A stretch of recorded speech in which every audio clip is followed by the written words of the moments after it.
السلام علیکم ورحمۃ اللہ وبرکاتہ۔ آج ہم انشاءاللہ سورۃ الکہف کی آیت نمبر 22 سیکھیں گے تجوید کے بیسک رولز کے ساتھ۔ تو آئیے شروع کرتے ہیں۔ اعوذ باللہ من الشیطان الرجیم، بسم اللہ الرحمن الرحیم۔ سیقولون، سین پر سیٹی کی آواز آئے گی۔ زبر، زیر اور پیش والے حروف جلدی پڑے جاتے ہیں، اس لیے سین کو بھی نہیں کھینچنا، یا کو بھی نہیں کھینچنا۔ قوف مستعالیہ حروف میں سے ہے۔ مستعالیہ ان حروف کو کہتے ہیں جو کہ قرآن پاک میں موٹے پڑھے جاتے ہیں۔ واو ساکن سے پہلے پیش ہے تو واو مدہ ہے، ایک الف کے برابر کھینچ کر پڑھیں گے۔ الف کہتے ہیں جتنی دیر تک ہم ایک کھلی انگلی کو بند کرتے ہیں اتنی دیر تک کھینچ کر پڑھنے کو۔ لام کے اوپر بھی پیش ہے، واو ساکن سے پہلے پیش، یہاں بھی واو مدہ ہے۔ نون کے اوپر زبر ہے، نون کو لمبا نہیں کرنا۔ سیقولون، سیقولون، ثلاثۃ رابعہم، سا کے اوپر زبر ہے، سا کو کھینچنا نہیں ہے، نرمی سے ادا کرنا ہے۔ زبان کی ٹپ سامنے کے اوپر والے جو دو دانت ہیں وہاں نرمی سے لگائیں گے تو سا ادا ہوگا۔ لام کے اوپر کھڑی زبر ہے، کھڑی زبر کو بھی ایک الف کے برابر کھینچ کر پڑھتے ہیں۔ تو تنوین کے بعد را آ رہا ہے، یہاں پر کوئی بھی رول اپلائی نہیں ہوتا۔ جب بھی تنوین کے بعد را آتا ہے تو وہاں پر ہم ادغام کرتے ہیں، یعنی کہ ملا کر پڑھتے ہیں، لیکن غنہ نہیں ہوگا۔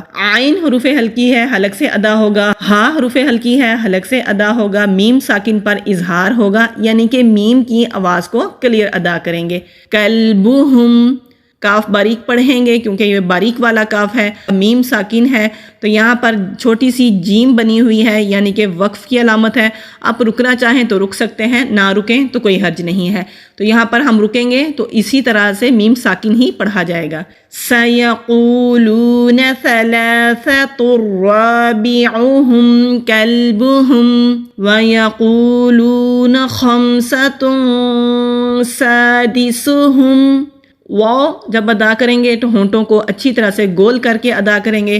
یقولون اسی طرح سے جس طرح ہم نے پہلے پڑھا ہے۔ خا حروف حلقی ہے، حلق سے ادا ہوگا۔ مستعالیہ حروف میں سے ہے، یعنی کہ موٹے حروف میں سے بھی ہے تو موٹا پڑھیں گے۔ تا کے اوپر تنوین ہے، یعنی کہ دو پیش ہیں، اس کے بعد سین آ رہا ہے، یہاں پر ہم اخفا کریں گے۔ اخفا نرم غنہ کو کہتے ہیں۔ را کو موٹا پڑھیں گے کیونکہ را کے اوپر زبر ہے۔ قرآن پاک میں جب بھی جیم ساکن ہوتا ہے وہاں پر قلقلہ کرتے ہیں۔ قلقلہ کا مطلب ہوتا ہے آواز کا پلٹنا۔ رج، رج، یہ جو اینڈ میں آواز آ رہی ہے اس کو قلقلہ کہتے ہیں۔ میم کے اوپر تنوین ہے، یعنی کہ دو زبر ہے۔ قرآن پاک میں جب بھی نون ساکن یا تنوین کے بعد با آ جائے تو نون ساکن اور تنوین کو میم سے بدل کر غنہ کرتے ہیں۔ غنہ کا مطلب ہوتا ہے 2 سیکنڈ کے لیے آواز کو ناک میں روک کر رکھنا۔ غین حروف حلقی ہے، حلق سے ادا ہوگا۔ حروف مستعالیہ بھی ہے، یعنی کہ موٹے حروف میں سے بھی ہے تو موٹا پڑھیں گے۔ یا ساکن سے پہلے زبر ہے تو یائے لین ہے، نرمی سے ادا ہوگا۔ آگے چھوٹا سا جیم ہے، وقف کی علامت ہے، رکیں گے تو با کو ساکن کر کے رکیں گے تو با پر بھی قلقلہ ہوگا۔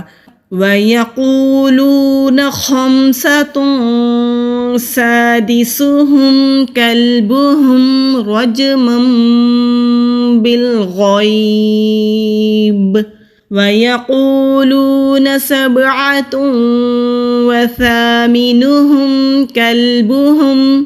سین کو با کے ساتھ ملائیں گے، با ساکن ہے تو قلقلہ ہوگا۔ تا کے اوپر تنوین ہے، تنوین کے بعد واو آ رہا ہے۔ جب بھی تنوین کے بعد واو آتا ہے وہاں پر ہم ادغام کرتے ہیں، یعنی کہ ملا کر پڑھتے ہیں اور غنہ کرتے ہیں۔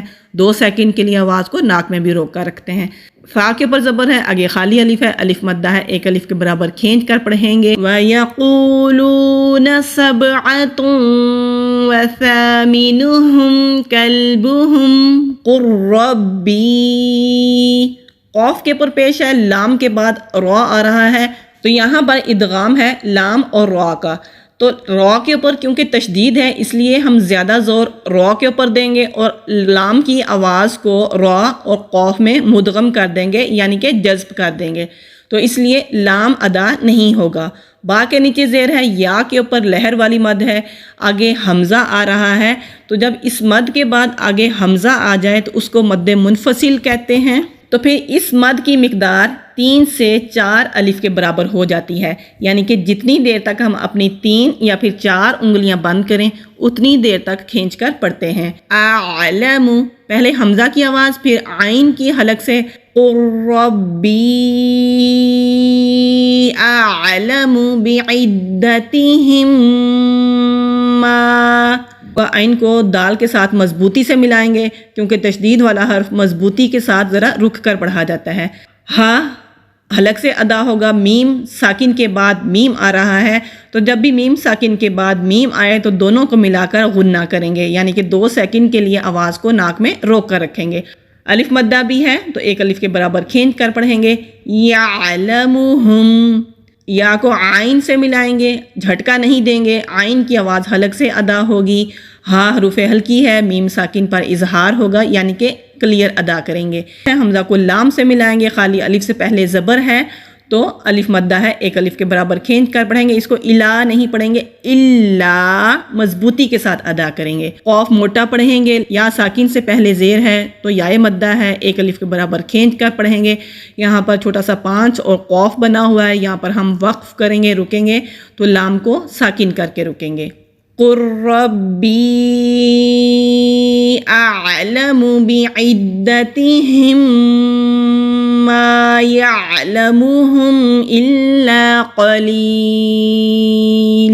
فلا، فا ہونٹوں سے ادا کریں گے، ہلکی سی ہوا کے ساتھ، خالی الف سے پہلے زبر ہے، الف مدہ ہے، 1 الف کے برابر کھینچ کر پڑھیں گے۔ تمہاری، میم کے اوپر زبر ہے، آگے خالی الف ہے، الف مدہ ہے، را کے نیچے زیر ہے تو را کو باریک پڑھیں گے۔ فیہم، فا کو ہونٹوں سے ادا کریں گے، یا ساکن سے پہلے زیر ہے تو یائے مدہ ہے، 1 الف کے برابر کھینچ کر پڑھیں گے۔ میراء ظاہرا، یہاں پر میم کے نیچے زیر ہے، را کے اوپر زبر ہے، آگے بڑی مد ہے، اس مد کو 3 سے 4 الف کے برابر کھینچ کر پڑھتے ہیں۔ حمزہ کے اوپر زبر ہے، آگے اسی کلمے میں حمزہ ہے، اس لیے اس کو مد متصل کہتے ہیں۔ اس مد کو 3 سے 4 الف کے برابر کھینچ کر پڑھتے ہیں، اس مد کو بڑی مد بھی کہتے ہیں۔ حمزہ کے اوپر تنوین ہے، آگے غا آ رہا ہے، جب تنوین کے بعد غا آتا ہے وہاں پر اخفا کرتے ہیں یعنی کہ ہلکا غنہ کرتے ہیں۔ را پر جب ہم رکیں گے تو را کو 1 زبر کے ساتھ ادا کریں گے۔ فَلَا تُمَارِ فِيهِمْ إِلَّا مِرَاءً